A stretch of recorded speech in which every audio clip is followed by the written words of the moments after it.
Yo guys, so this is the pipes in series and parallel under the fluid dynamics.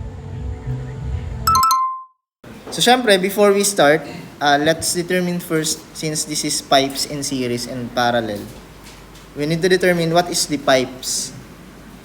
Syempre, this is a closed conduit, usually cylindrical, designed to transport fluids, which is the liquids or gases, under pressure or gravity. So unlike open channel flow, which is ganyan, hindi siya close, conduit. Pipe flow is defined by the fluid completely filling the conduit. With flow driven by the pressure differences, viscosity and friction, often studied using Reynolds number to determine laminar or turbulent regimes. So ito po yung itsura ng pipe. Ang sabi nga din, ang pinakamagandang business ay pipe. Bakit? Kasi kahit lugi ka, may tubo ka pa rin. Wow!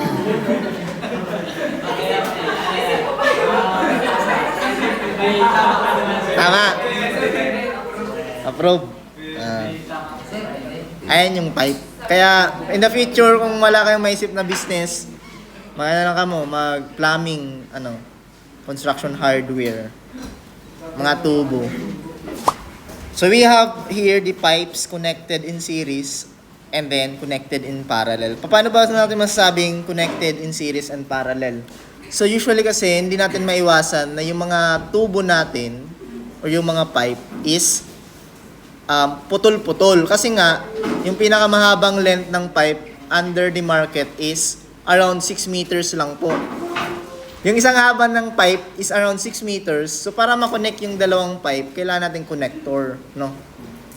So, kaya, nagkakaroon tayo ng connection in pipes. Kapag sinabi natin connected in series, ibig sabihin, we have different pipe connected ng pasunod-sunod in series, kagaya nito. We have pipe 1, pipe 2, and then pipe 3. So, usually, iba-ibang diameter yung nako-connect ng mga pipes na to.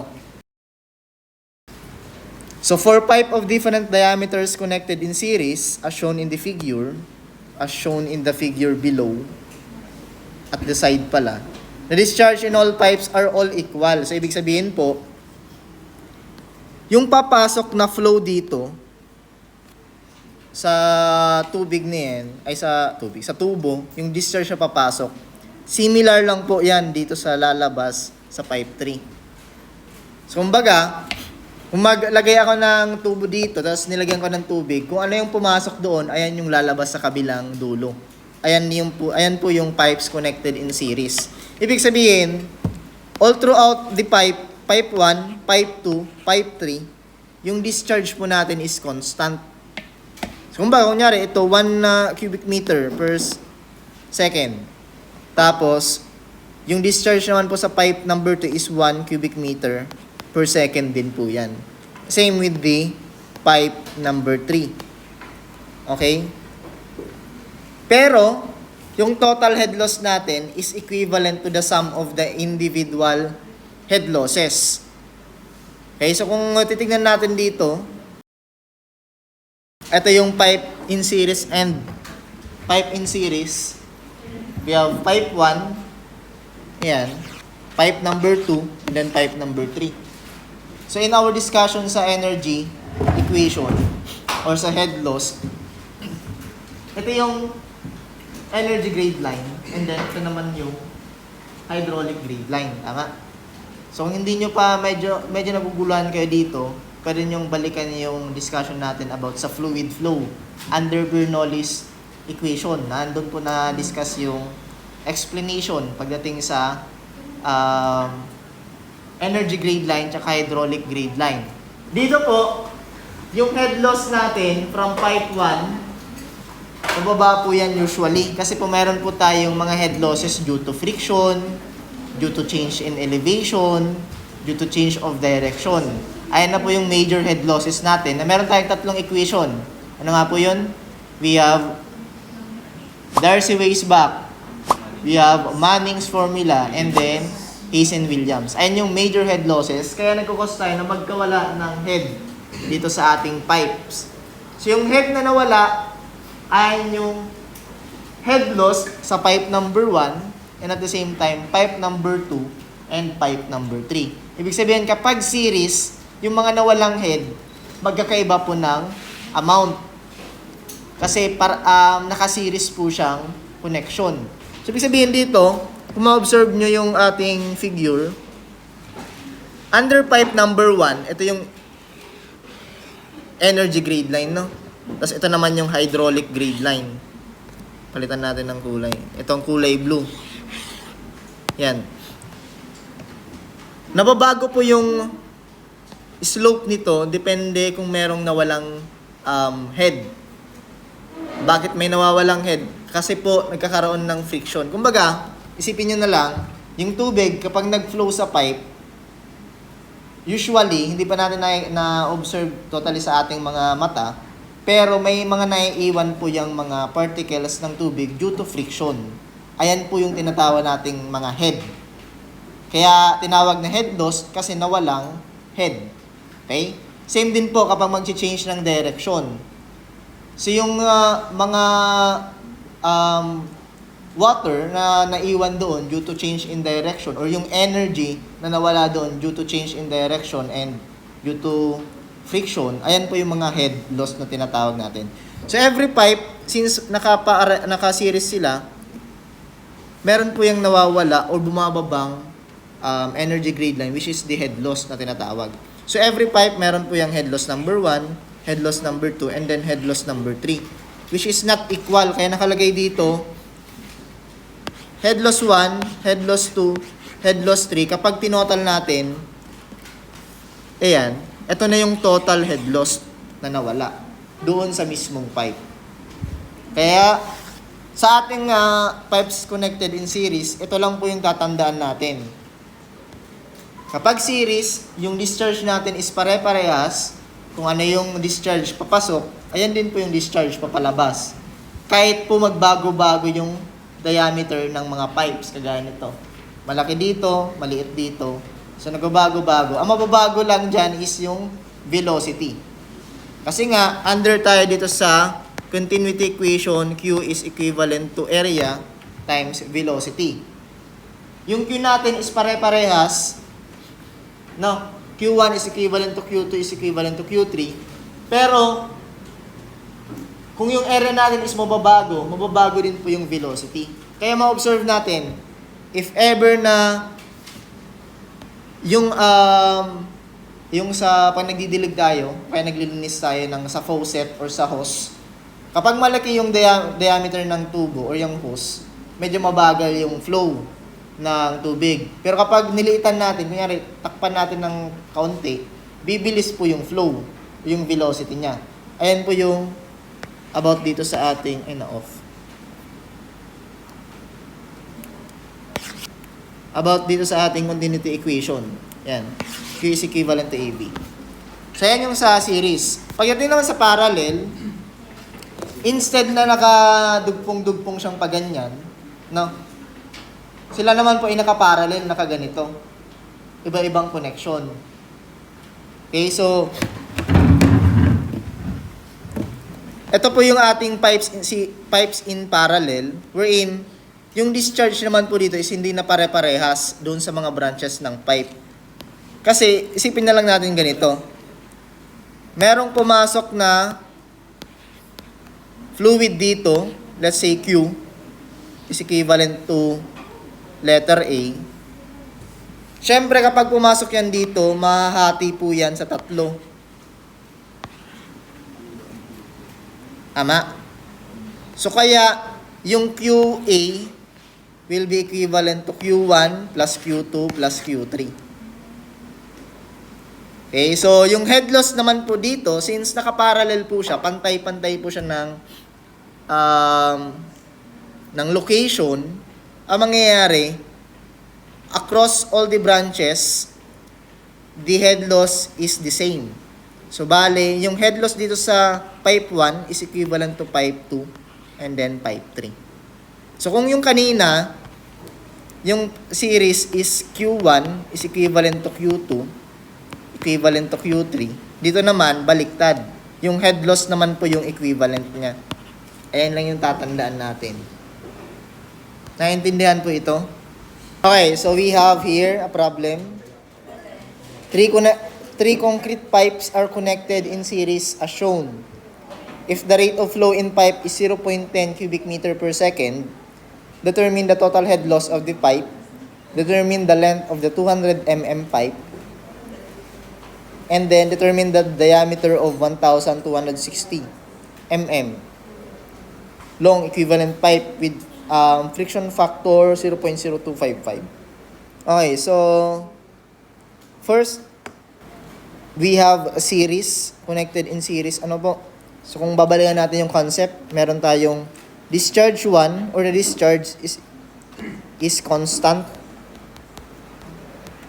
So ibig sabihin po, kung yung discharge natin is 0.10 cubic meter per second, yung Q1 natin is equivalent na din po sa 0.10 cubic meter per second. And then this is also equivalent to Q2 and then the Q3.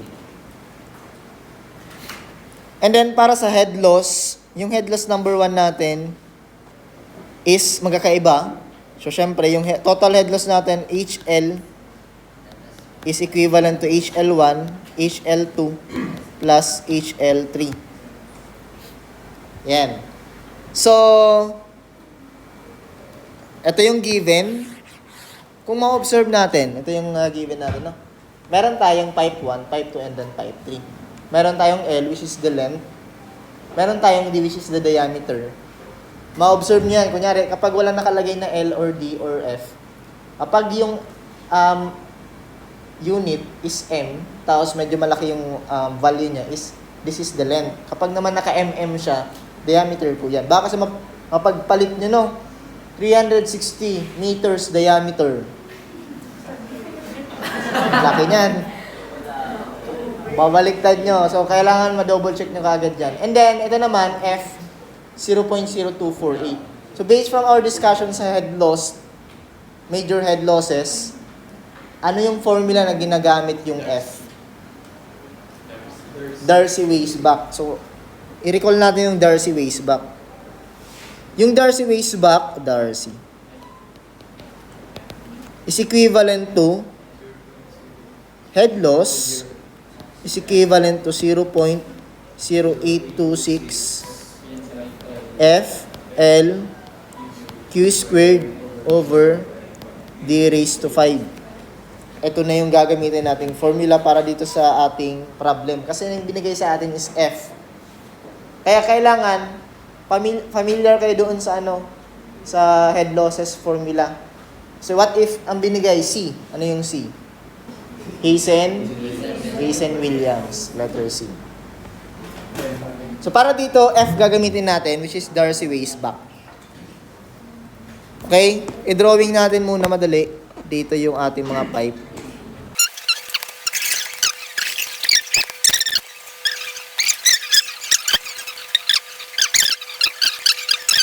A few moments later. Yung number 1 natin or letter A, determine the total head loss. So yung head loss formula natin is just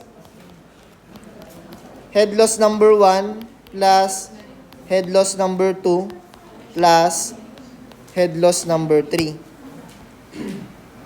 Now, let's solve for the head loss number 1. We have 0.0826 FLQ squared over D raised to 5.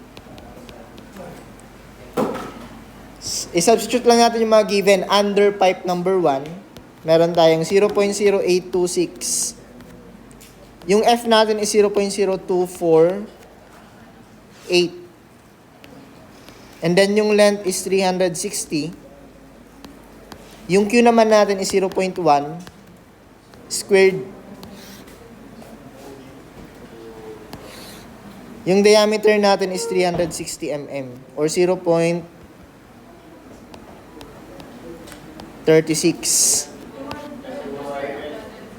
Ay, mali pala. 0.2 raised to 5. Ano po yung head loss number 1 natin? Ilan? 23.04 meters. Paki-solve naman po yung head loss number 2 tsaka head loss number 3. At ito na yung pinakamadali dito kasi sa part ng topic ng fluid flow.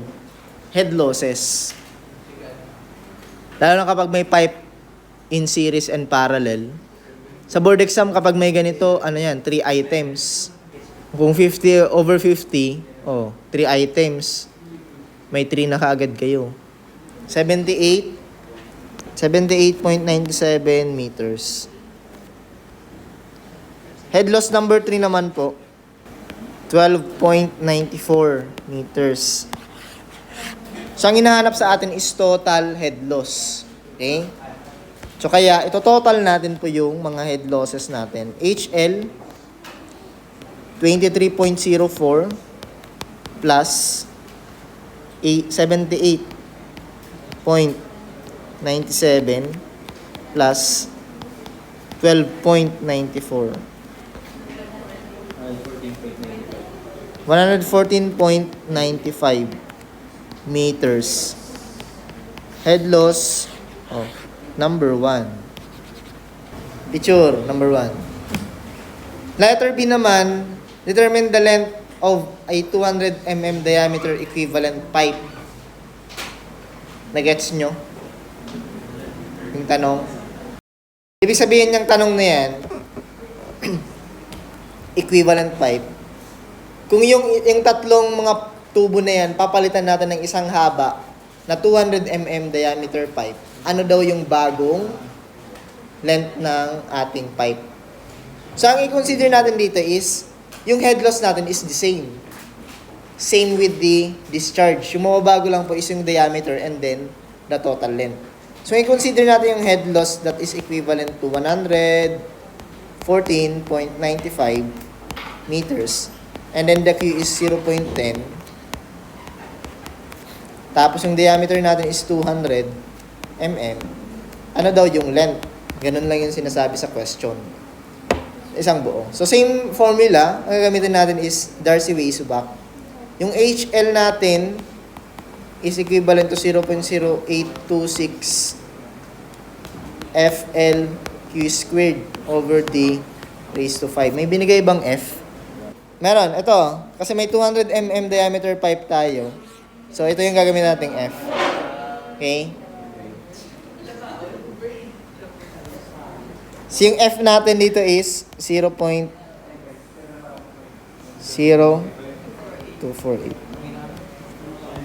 Okay, so mag-direct substitution lang ulit tayo. So, we have 114.95. 0.0826. 0.0248. Yung length, ayan yung hinahanap natin, L, no? Tapos, 0.1 squared over 0.2 raised to 5. So, ship solve 1,795. 67. Ano yung isa? Kasi gusto mo tatlo. 67. 2. Ay, letter C. Kaya naman, determine the diameter of 1,260 meter long equivalent pipe. O, diba? Napakadali lang. Letter C. Yung diameter natin is ilan lumabas sa inyo? 187.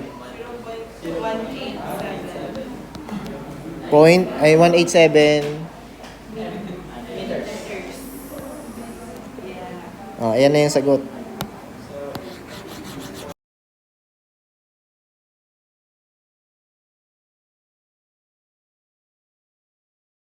Same lang yung process. Ganito lang din. Papalitan nyo lang to ng 1 to 40, tapos D yung given, ay yung unknown. Ito pakitry nga. 2 pipes lang yan.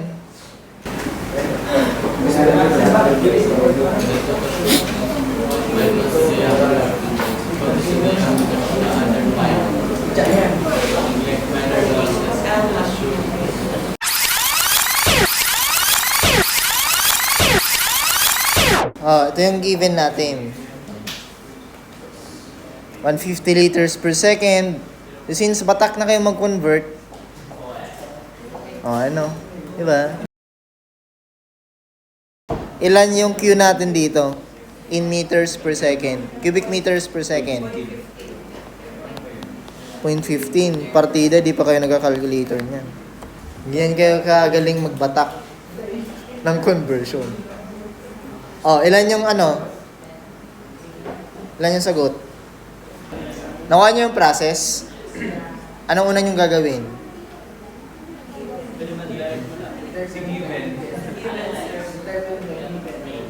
Pero man gawin nyo ganito. Head loss number 1 plus head loss number 2. Tapos yung head loss number 1, gagawin yung formula 0.0826. Same dito. Pero itong head loss number 1, complete yung given. Sa head loss number 2 naman, yung unknown dyan is letter D. Tapos yung HN natin is 15. Shift solve. Aray mo. Pakap. Pero, medyo mahaba yan sa calculator. Ang gagawin nyo, solve nyo muna yung head loss number 1. Makakakuha kayo ng value dyan. 0.0826 FLQ squared D raised to 5. Ilan? Ilan dito sa aking kaliwa? 0.255. Sa aking kanan, ilan yung sagot nyo? Same. Para sa aking kanan, mayroon tayong sagot na yung letrang D ay equivalent to 0.255. Let's solve. Pero ang akin, ilalagay ko niya lahat, no? Kayo na bahala kung anong gusto nyong trip. 0.15 equivalent to 0.0826. F 0.02. Yung length natin is 300 each. Tapos 0.15 squared. We have 300 or 0.3 is to 5. Plus 0.0826, 0.02, 300, 0.15 squared D raised to 5.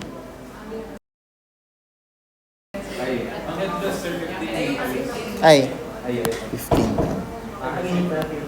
Sine-check ko lang kung nakikinig kayo. Para sa head loss, ma-observe nyo 0.15 parehas yung Q. Bakit kaya 0.15 parehas?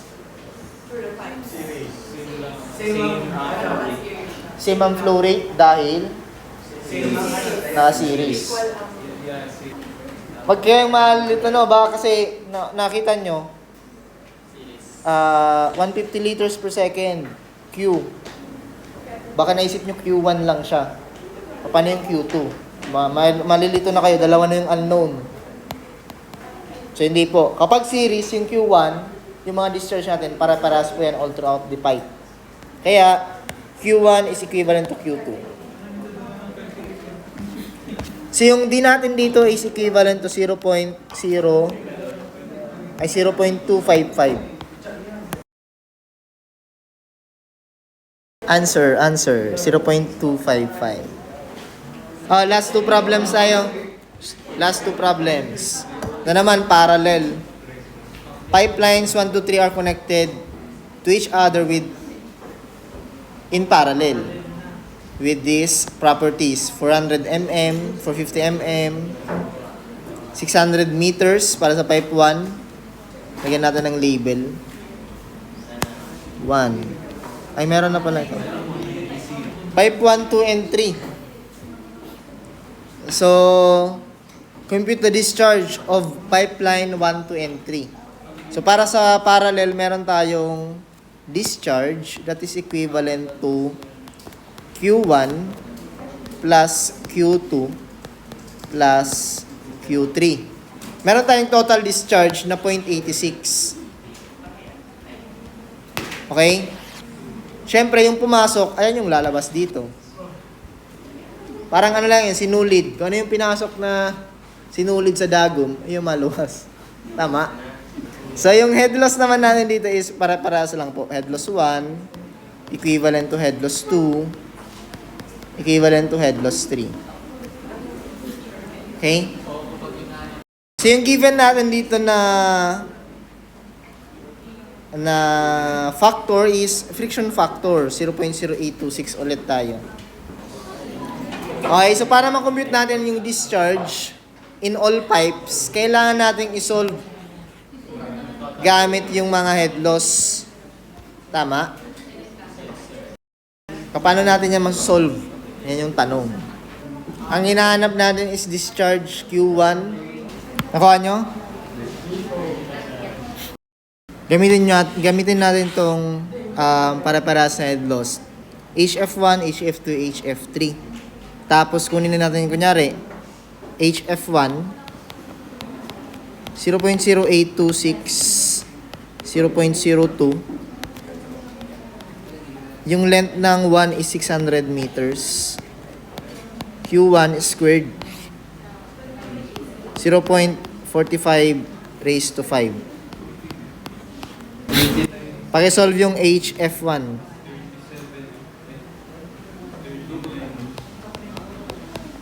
$39.728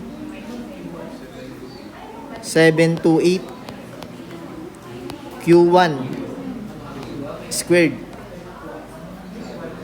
Okay? Nakuha nyo? Tapos, kunin natin ulit yung HF2. Head loss number 2. 0.0826, 0.02, 800 Q2 squared over 0.4 raised to 5. Ilan naman yung head loss number 2? Yung HF1 ito yung silan po.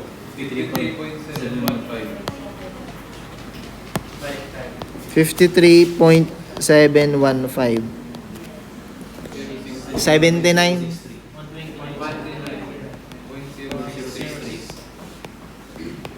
Q2 squared. O, last head loss number 3. Huwag nyo lang isali sa computation yung discharge, no? Kasi yung Q2, hindi po yan 0.86. Yung Q1 naman, hindi naman 0.86. 37.005 Q3 squared. Ayan, meron na tayong mga value ng head loss 1, head loss 2, head loss 3 in terms of its own discharge. So, i-rewrite lang natin yung mga discharge, mga head loss na yun. Head loss 1, head loss 2, head loss 3. Head loss 1 is equivalent to 53.715 Q1 squared, equivalent to 129.063, equivalent to 37.005 Q3.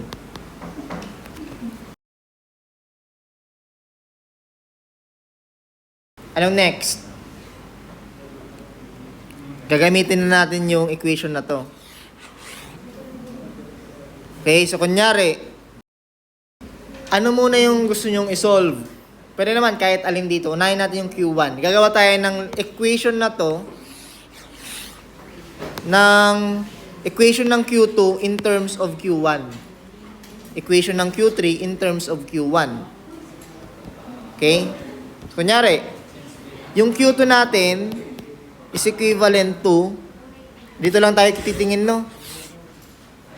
Itong nasa kabila, i-neglect muna natin kasi equivalent lang din naman. So yung Q2 natin is magiging 53.715 Q1 squared over 129.063. Tapos, naka-squared dyan, squared both side, cancelled out. Kaya, matitira, Q2 is equivalent to square root of ganyan-ganyan. Tapos, same sa Q3. Square root of 53.715 Q1 squared. Lagay nyo siya sa 37.005. Meron na tayong dalawang equation. Ayan na po yung ilalagay natin sa Q total. Q1 plus Q2 plus Q3. Yung Q total natin is 0.86.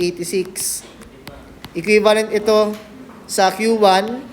As is lang yung Q1. Yung Q2 naman, palitan natin nito. So, mangyayari plus square root of 53.715 Q1 squared. Oop.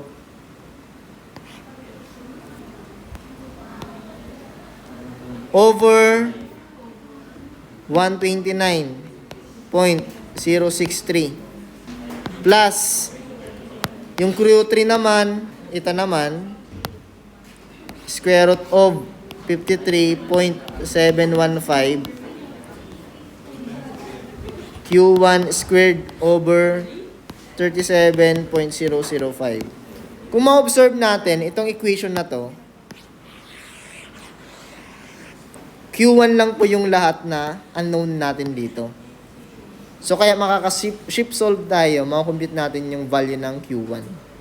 That is equivalent to 0.0300302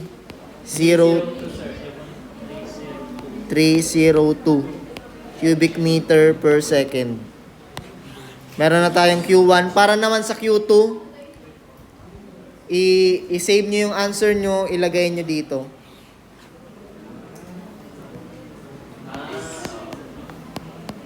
Diba? Kasi yung Q2, ito na yung equivalent equation. Q2 is equivalent to 0.195. Yung Q3 naman,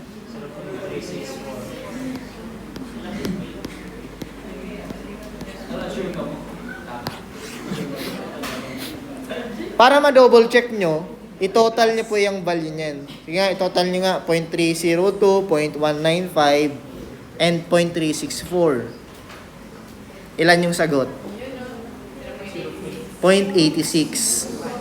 Ito na yung 0.86. May 1. Mali yan. Ito na yung final answer, Q1. Picture.